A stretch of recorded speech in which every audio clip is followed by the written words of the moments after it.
Verano de 1953. El líder soviético Josip Stalin había fallecido hacía 100 días. Moscú envía instrucciones confidenciales a cada rincón de la Unión Soviética. Hay que eliminar de la gran enciclopedia soviética y destruir la biografía de una persona cuyo nombre es a menudo mencionado solo en susurros. El jefe de la seguridad del Estado, Lavrenti Beria, también era el encargado de supervisar los campos de reclusión y de todo el aparato de represión de la Unión Soviética. Muchos episodios de su vida y las circunstancias de su muerte aún quedan en el misterio.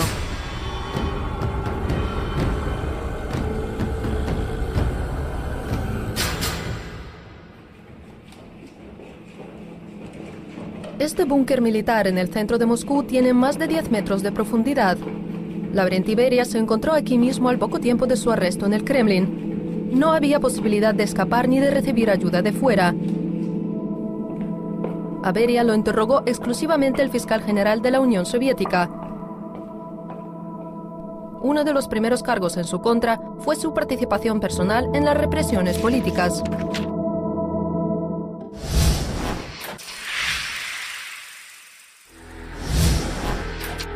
Esta lista contiene los nombres de 36 personas. Acompaño sus instrucciones. Arrestar a todos. También hay una nota que dice primera categoría, lo que significa ejecución. Confieso que aprobé en persona todas esas decisiones.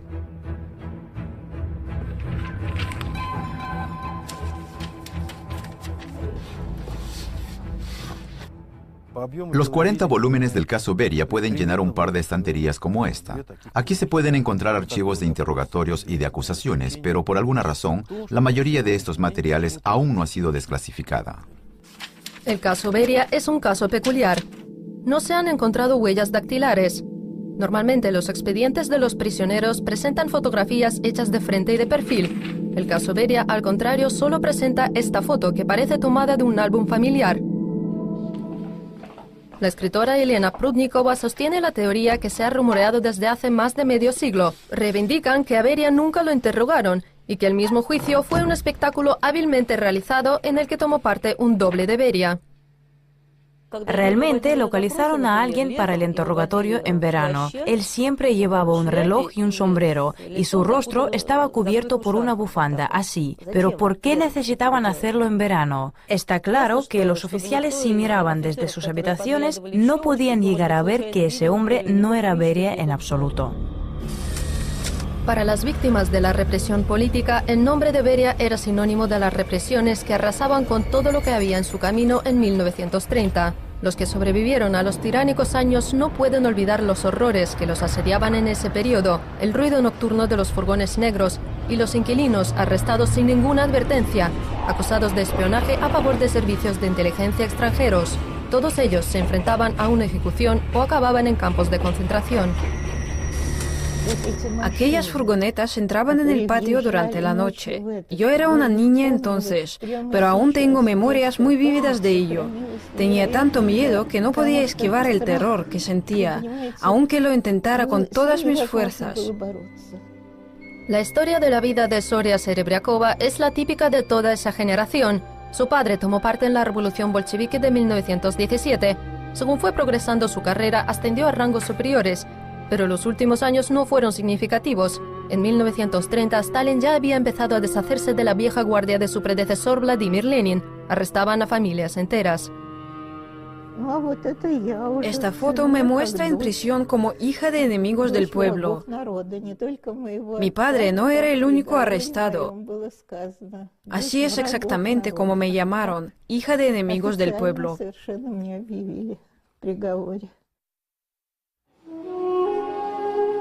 Una pintoresca región en el Cáucaso.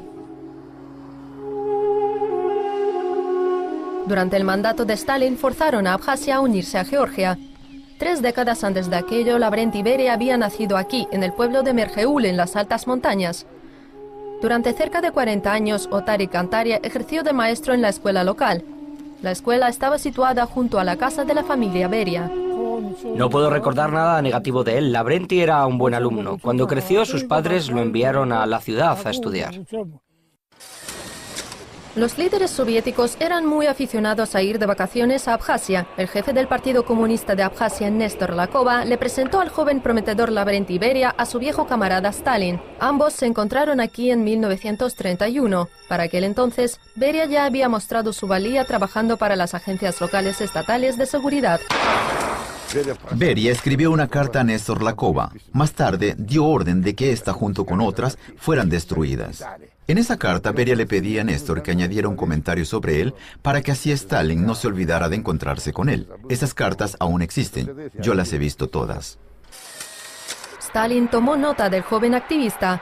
Poco después de eso, a Beria le nombraron jefe del Partido Comunista Georgiano e inmediatamente empezó a colocar a sus partidarios en puestos clave.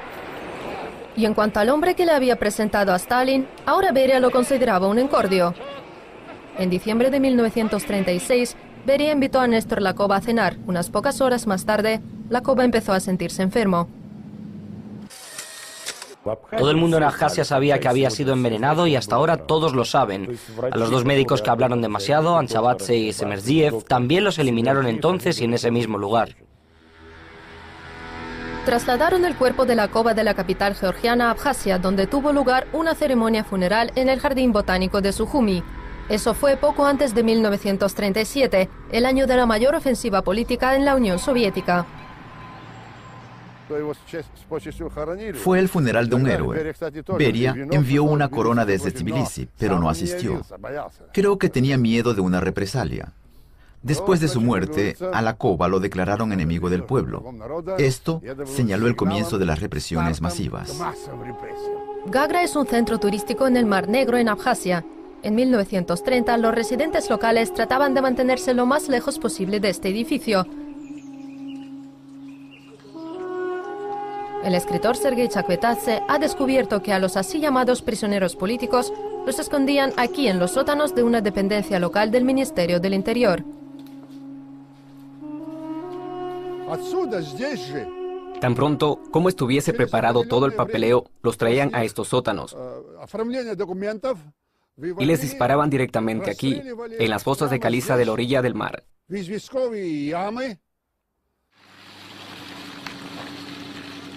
Yuri Benia ha pasado toda su vida aquí. Después de ser etiquetado como hijo de un enemigo del pueblo, vivió con ese estigma durante 15 años.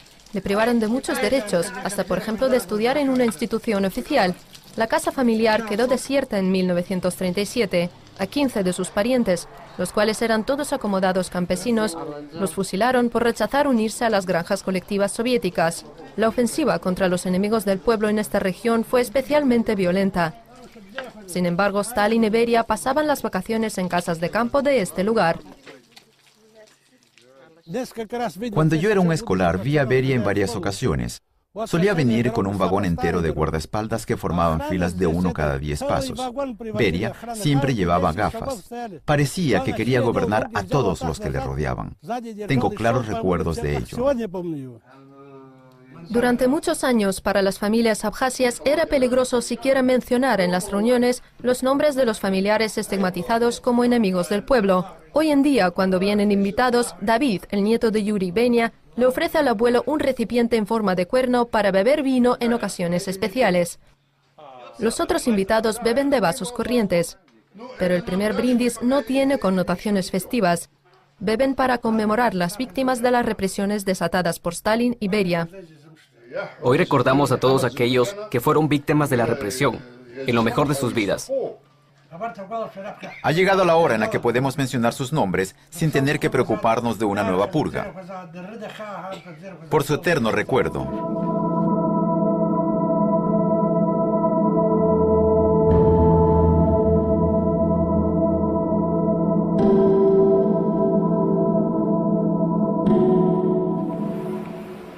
Plaza de Lubyanka, edificio número 2, Moscú. Este es el cuartel general del Servicio Secreto de la Unión Soviética. Beria estuvo a cargo de ese departamento del gobierno en 1938, después de trasladarse a la capital soviética desde Georgia. De formación, Beria era constructor y, al contrario de sus fanáticos predecesores, enfocaba su trabajo de forma más pragmática. Después de 1938 cambió el reino del terror bajo el mandato de Beria. No llegó a su fin, pero era menos masivo en alcance y no tan centrado en tareas concretas. Beria incorporó el sistema de Gulag a la economía de la Unión Soviética. Uno de los aliados de Vladimir Lenin, Antonov Ovseyenko, fue ejecutado en 1938. Su hijo, Anton, pasó casi 13 años en el Gulag. Sabe por su propia experiencia cómo se logró el progreso en la economía soviética en 1930 y el precio que se pagó por ello. Trabajó en numerosos gigantescos solares de construcción. Estaba casi ciego cuando abandonó el campo de concentración. Trabajábamos cada día 12 horas, aparte del viaje de ida y vuelta a las barracas. Los reclusos, exhaustos, caían extenuados en las camas de tablas por la noche. Se pasaban el día atormentados con la idea de si a sus mujeres e hijos los habían echado a la calle por tener parentesco con un enemigo del pueblo. Beria también estaba detrás de la creación de despachos secretos de investigación. A los científicos y académicos los juzgaban por cargos inventados y los obligaban a trabajar sin remuneración. El autor de la novela Archipiélago Gulag, Alexander Solzhenitsyn, pasó varios años en uno de ellos. Está de más decir que trabajar en reclusión era una experiencia negativa para los científicos. Además, a muchos de ellos los arrestaban como excusa para hacerles trabajar en esos equipos, pero lo veían como una oportunidad de ser liberados antes de tiempo. Además, había una mayor posibilidad de sobrevivir allí que en un campo de concentración corriente. A los científicos les daban cama y comida, y el trabajo no era tan duro. Uno de los proyectos de alto secreto de Beria era un laboratorio toxicológico del NKVD. Había testimonios de que aquí los científicos probaban venenos en personas sentenciadas a muerte.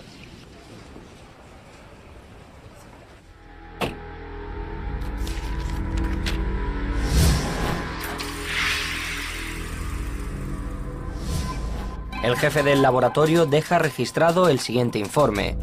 Se han utilizado a unos 100 convictos para el propósito. Más de la mitad de ellos han muerto como resultado de los experimentos. Declaró categóricamente que no estaba al corriente de lo ocurrido.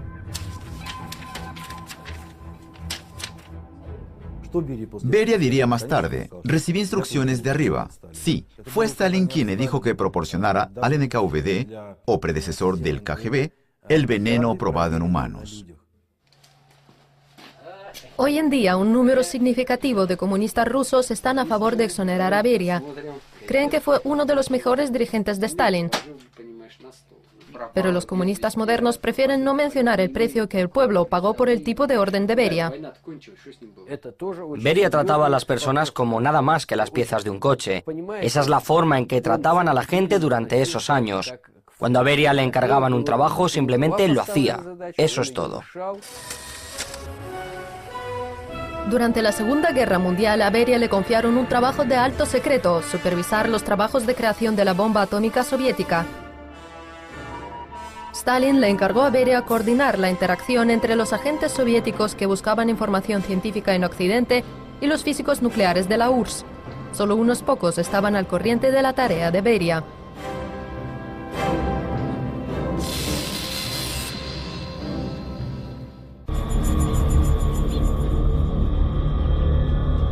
Kazajistán. Las instalaciones secretas militares de Semipalatinsk 21 se construyeron bajo la supervisión de Beria. Las preparaciones iniciales para pruebas secretas se pusieron en funcionamiento el verano de 1949. El objetivo era conseguir lo antes posible una paridad en el terreno nuclear con Estados Unidos, que ya disponía de la bomba. Teníamos que acabar en la fecha indicada. Si no lo hacíamos, era mejor morir. El 29 de agosto de 1949, en la zona de pruebas de Semipalatinsk, en Kazajistán, se dio la orden desde el búnker de mando de accionar la carga nuclear.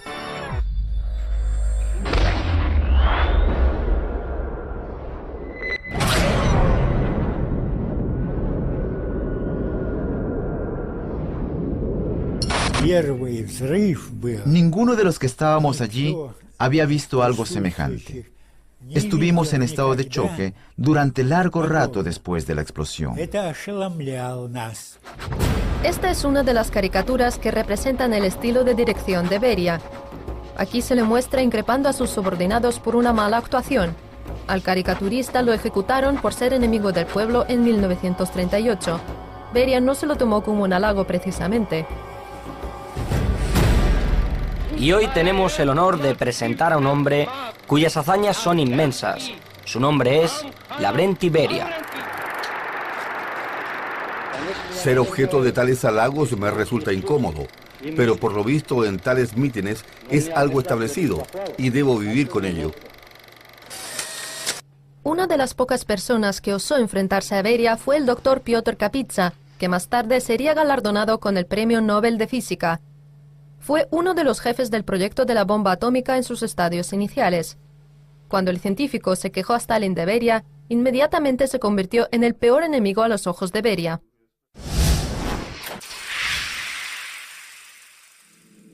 El camarada Beria es el que lleva la batuta. Esto no es malo, pero en ese caso el científico debería ser el primer violín. El trabajo de director no solo consiste en llevar la batuta, sino también en entender la partitura. Y leer las partituras no es el punto fuerte de Beria. El general del ejército Krulov solía contar esta historia. Él estaba en el despacho de Stalin cuando Beria entró y empezó a maldecir a Kapitsa. Beria gritó: "Ya estoy harto de él, es hora de acabar con esto". A lo que Stalin contestó firmemente: "Yo me ocuparé de ese asunto, déjalo en paz". En la primavera de 1953 murió Stalin. Aunque su cuerpo todavía no había sido enterrado, se desató una lucha por el poder entre sus aliados más cercanos, con Beria a la cabeza. Estropeó las relaciones con todos aquellos que pertenecían al círculo interno de Stalin. Era rudo con ellos. Todo lo que hizo después de la muerte de Stalin apunta al hecho de que intentaba destacar por encima de sus colegas. Incluso con la ayuda de su Ministerio del Interior, recogió materiales comprometedores para desacreditarlos. Eso hizo que crecieran teorías que reivindicaban que buscaba el poder supremo. Al final, los que habían sido sus aliados vieron en Beria una amenaza. Decidieron desplazarle del poder utilizando los mismísimos métodos que había usado él para deshacerse de sus oponentes. Acusaron a Lavrenti Beria de ser un espía extranjero que actuaba en contra de los intereses de la Unión Soviética. Esta acusación se utilizaba en contra de la mayoría de los prisioneros políticos. Así es como me sentí después del arresto de Beria. Hablar de Dios ahora es inapropiado, pero en aquel entonces se lo agradecía a Dios y a la providencia. Cuando hice averiguaciones en la administración para conocer la decisión sobre mi amnistía, me sorprendió oír esto. Todo era bien, Soria. Centro de Moscú. Hoy en día, este edificio alberga la Embajada de Túnez en Rusia. Pero desde 1930 hasta su arresto, fue la residencia de Lavrenti Beria. Ninguno de sus parientes le vio vivo después de su detención. Más tarde, este hecho hizo correr rumores de que Beria había sido disparado en su casa antes de ser arrestado. 2 carros blindados con soldados dentro atravesaron la puerta del patio. El personal de seguridad salió rápidamente de la casa para ver qué estaba pasando. Mientras tanto, Beria se acercó a la ventana para investigar el tumulto. En ese mismo momento le dispararon con un arma de fuego. La mayoría de los historiadores no están de acuerdo con esta teoría. Uno de ellos, Nikita Petrov, ha descubierto que una chica que vivía en una casa situada enfrente de la mansión del Ministerio del Interior vio a Beria durante su juicio. Rompió en lágrimas después de que Beria la obligó a beber y la violó. Literalmente le dijo: "¿Por qué lloras, tonta? Si te hubiera agarrado cualquier enclenque, no te habría dado lo que mereces". Esas palabras describen muy bien cómo era Beria.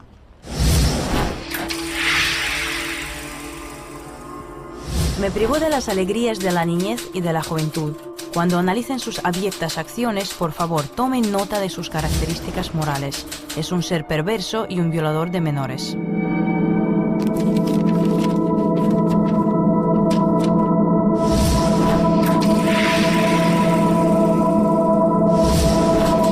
¿Admite que cometió un delito contra Drozdova? Solo admito que no debería haber tenido contacto con Drozdova, pero le proporcioné ayuda material sistemáticamente.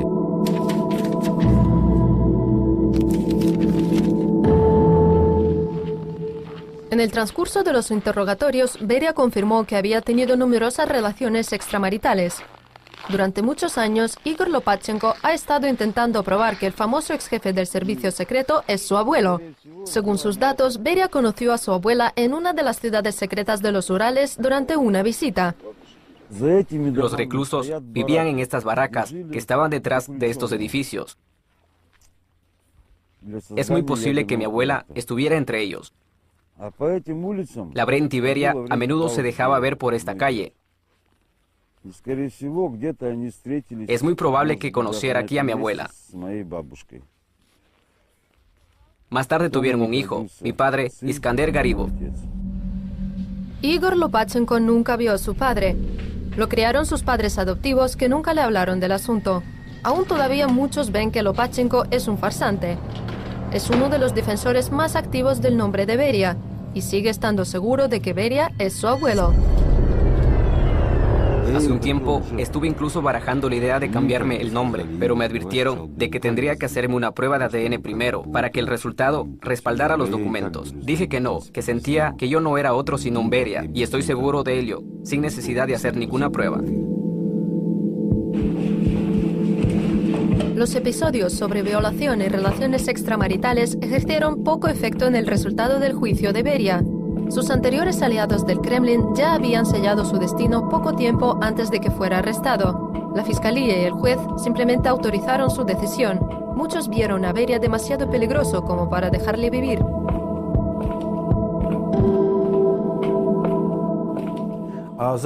Todo este asunto llegó a una lógica conclusión. Si una persona es despiadada con los demás, debe estar preparada para afrontar lo mismo. En este caso, Beria cayó víctima del sistema sin ley que él mismo había desarrollado y protegido. Una de las acciones más brutales de Beria salió a la luz no hace mucho tiempo, antes de la desclasificación de archivos especiales. Este archivo, que contiene el llamado caso Katyn, se entregó en manos de los polacos poco tiempo antes de la caída de la Unión Soviética.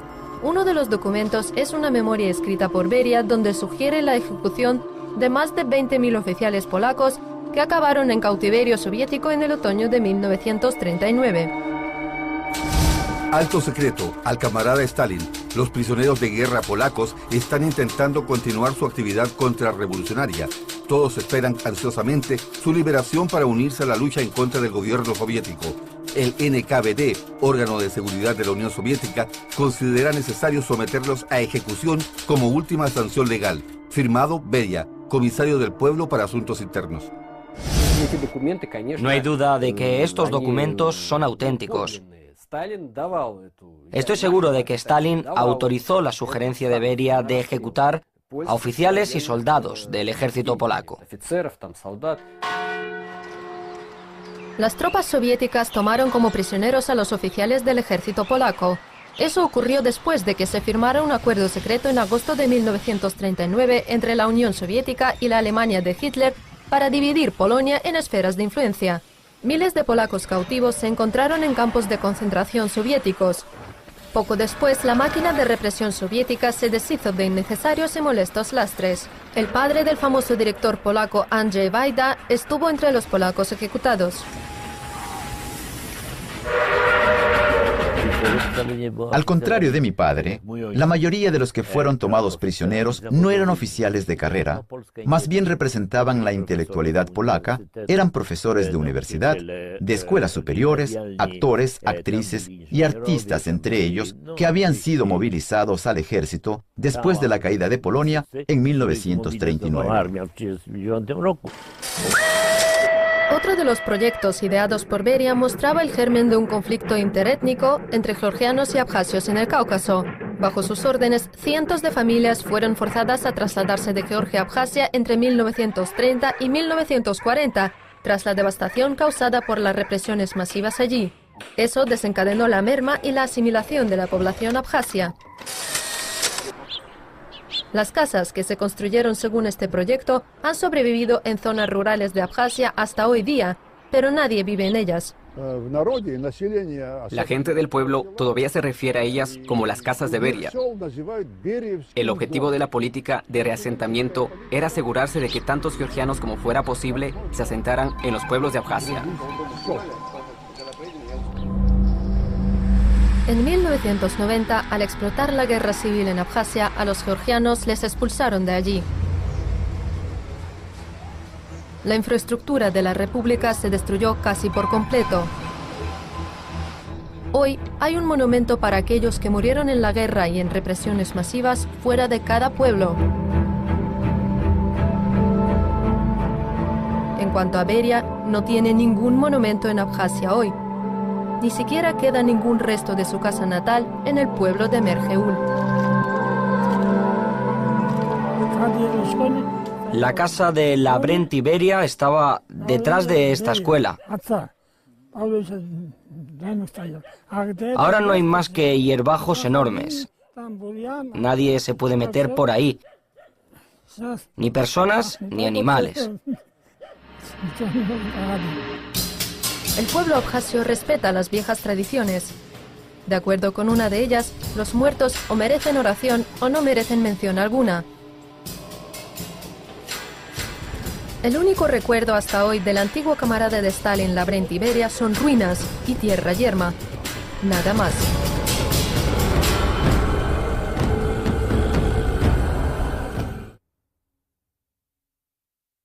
Chakvetadze ha descubierto que a los así llamados prisioneros políticos los escondían aquí en los sótanos de una dependencia local del Ministerio del Interior.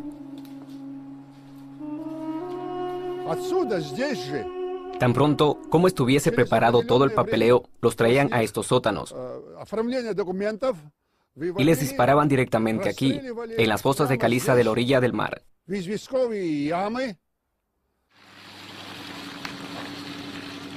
Yuri Benia ha pasado toda su vida aquí. Después de ser etiquetado como hijo de un enemigo del pueblo, vivió con ese estigma durante 15 años. Le privaron de muchos derechos, hasta por ejemplo de estudiar en una institución oficial. La casa familiar quedó desierta en 1937. A 15 de sus parientes, los cuales eran todos acomodados campesinos, los fusilaron por rechazar unirse a las granjas colectivas soviéticas. La ofensiva contra los enemigos del pueblo en esta región fue especialmente violenta. Sin embargo, Stalin y Beria pasaban las vacaciones en casas de campo de este lugar. Cuando yo era un escolar, vi a Beria en varias ocasiones. Solía venir con un vagón entero de guardaespaldas que formaban filas de uno cada 10 pasos. Beria siempre llevaba gafas. Parecía que quería gobernar a todos los que le rodeaban. Tengo claros recuerdos de ello. Durante muchos años, para las familias abjasias era peligroso siquiera mencionar en las reuniones los nombres de los familiares estigmatizados como enemigos del pueblo. Hoy en día, cuando vienen invitados, David, el nieto de Yuri Benia, le ofrece al abuelo un recipiente en forma de cuerno para beber vino en ocasiones especiales. Los otros invitados beben de vasos corrientes, pero el primer brindis no tiene connotaciones festivas. Beben para conmemorar las víctimas de las represiones desatadas por Stalin y Beria. Hoy recordamos a todos aquellos que fueron víctimas de la represión, en lo mejor de sus vidas. Ha llegado la hora en la que podemos mencionar sus nombres sin tener que preocuparnos de una nueva purga. Por su eterno recuerdo.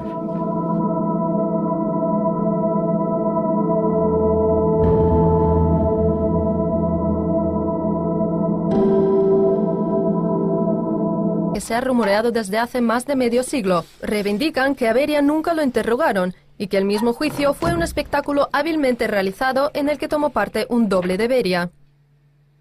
Realmente localizaron a alguien para el interrogatorio en verano. Él siempre llevaba un reloj y un sombrero, y su rostro estaba cubierto por una bufanda, así. Pero ¿por qué necesitaban hacerlo en verano? Está claro que los oficiales, si miraban desde sus habitaciones, no podían llegar a ver que ese hombre no era Beria en absoluto. Para las víctimas de la represión política, el nombre de Beria era sinónimo de las represiones que arrasaban con todo lo que había en su camino en 1930. Los que sobrevivieron a los tiránicos años no pueden olvidar los horrores que los asediaban en ese periodo, el ruido nocturno de los furgones negros y los inquilinos arrestados sin ninguna advertencia, acusados de espionaje a favor de servicios de inteligencia extranjeros. Todos ellos se enfrentaban a una ejecución o acababan en campos de concentración. Aquellas furgonetas entraban en el patio durante la noche. Yo era una niña entonces, pero aún tengo memorias muy vívidas de ello. Tenía tanto miedo que no podía esquivar el terror que sentía, aunque lo intentara con todas mis fuerzas. La historia de la vida de Zoria Serebriakova es la típica de toda esa generación. Su padre tomó parte en la revolución bolchevique de 1917. Según fue progresando su carrera, ascendió a rangos superiores Pero los últimos años no fueron significativos. En 1930, Stalin ya había empezado a deshacerse de la vieja guardia de su predecesor Vladimir Lenin. Arrestaban a familias enteras. Esta foto me muestra en prisión como hija de enemigos del pueblo. Mi padre no era el único arrestado. Así es exactamente como me llamaron, hija de enemigos del pueblo.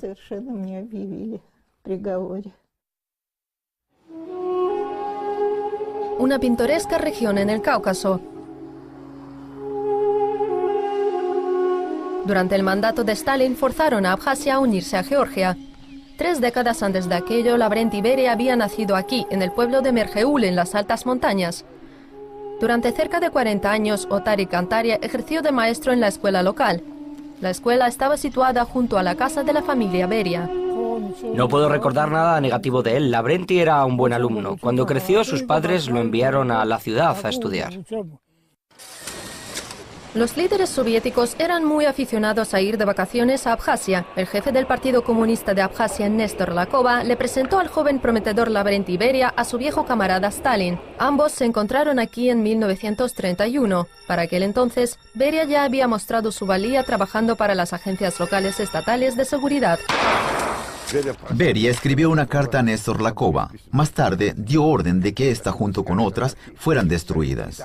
En esa carta, Beria le pedía a Néstor que añadiera un comentario sobre él para que así Stalin no se olvidara de encontrarse con él. Esas cartas aún existen. Yo las he visto todas. Stalin tomó nota del joven activista. Poco después de eso, a Beria le nombraron jefe del Partido Comunista Georgiano e inmediatamente empezó a colocar a sus partidarios en puestos clave. Y en cuanto al hombre que le había presentado a Stalin, ahora Beria lo consideraba un encordio. En diciembre de 1936, Beria invitó a Néstor Lakova a cenar. Unas pocas horas más tarde, Lakova empezó a sentirse enfermo. Todo el mundo en Abjasia sabía que había sido envenenado y hasta ahora todos lo saben. A los 2 médicos que hablaron demasiado, Anchabatse y Semerziev, también los eliminaron entonces y en ese mismo lugar. Trasladaron el cuerpo de Lakova de la capital georgiana a Abjasia, donde tuvo lugar una ceremonia funeral en el jardín botánico de Sujumi. Eso fue poco antes de 1937, el año de la mayor ofensiva política en la Unión Soviética. Fue el funeral de un héroe. Beria envió una corona desde Tbilisi, pero no asistió. Creo que tenía miedo de una represalia. Después de su muerte, a Lakova lo declararon enemigo del pueblo. Esto señaló el comienzo de las represiones masivas. Gagra es un centro turístico en el Mar Negro en Abjasia. En 1930, los residentes locales trataban de mantenerse lo más lejos posible de este edificio. El escritor Sergei... Verano de 1953. El líder soviético Josip Stalin había fallecido hacía 100 días. Moscú envía instrucciones confidenciales a cada rincón de la Unión Soviética. Hay que eliminar de la gran enciclopedia soviética y destruir la biografía de una persona cuyo nombre es a menudo mencionado solo en susurros. El jefe de la seguridad del Estado, Lavrenti Beria, también era el encargado de supervisar los campos de reclusión y de todo el aparato de represión de la Unión Soviética. Muchos episodios de su vida y las circunstancias de su muerte aún quedan en el misterio.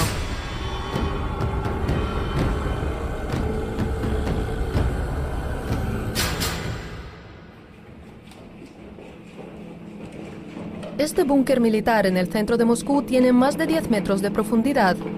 Lavrenti Beria se encontró aquí mismo al poco tiempo de su arresto en el Kremlin. No había posibilidad de escapar ni de recibir ayuda de fuera.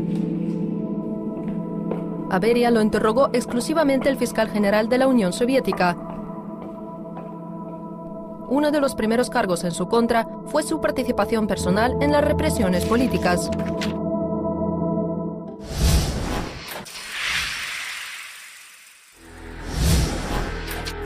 Esta lista contiene los nombres de 36 personas. Acompaño sus instrucciones. Arrestar a todos. También hay una nota que dice primera categoría, lo que significa ejecución. Confieso que aprobé en persona todas esas decisiones.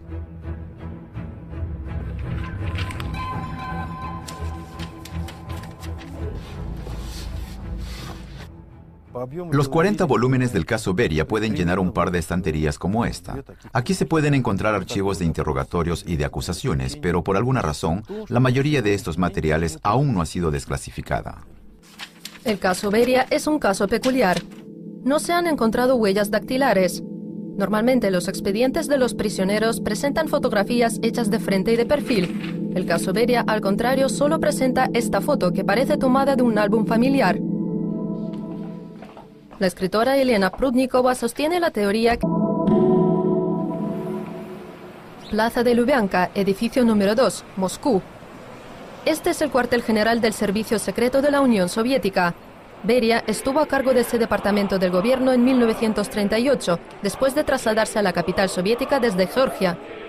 De formación, Beria era constructor y, al contrario de sus fanáticos predecesores, enfocaba su trabajo de forma más pragmática. Después de 1938 cambió el reino del terror bajo el mandato de Beria. No llegó a su fin, pero era menos masivo en alcance y no tan centrado en tareas concretas. Beria incorporó el sistema de Gulag a la economía de la Unión Soviética. Uno de los aliados de Vladimir Lenin, Antonov Ovseyenko, fue ejecutado en 1938. Su hijo, Anton, pasó casi 13 años en el Gulag. Sabe por su propia experiencia cómo se logró el progreso en la economía soviética en 1930 y el precio que se pagó por ello. Trabajó en numerosos gigantescos solares de construcción. Estaba casi ciego cuando abandonó el campo de concentración. Trabajábamos cada día 12 horas, aparte del viaje de ida y vuelta a las barracas. Los reclusos, exhaustos, caían extenuados en las camas de tablas por la noche. Se pasaban el día atormentados con la idea de si a sus mujeres e hijos los habían echado a la calle por tener parentesco con un enemigo del pueblo. Beria también estaba detrás de la creación de despachos secretos de investigación. A los científicos y académicos los juzgaban por cargos inventados y los obligaban a trabajar sin remuneración. El autor de la novela Archipiélago Gulag, Alexander Solzhenitsyn, pasó varios años en uno de ellos. Está de más decir que trabajar en reclusión era una experiencia negativa para los científicos. Además, a muchos de ellos los arrestaban como excusa para hacerles trabajar en esos equipos, pero lo veían como una oportunidad de ser liberados antes de tiempo. Además, había una mayor posibilidad de sobrevivir allí que en un campo de concentración corriente. A los científicos les daban cama y comida, y el trabajo no era tan duro. Uno de los proyectos de alto secreto de Beria era un laboratorio toxicológico del NKVD,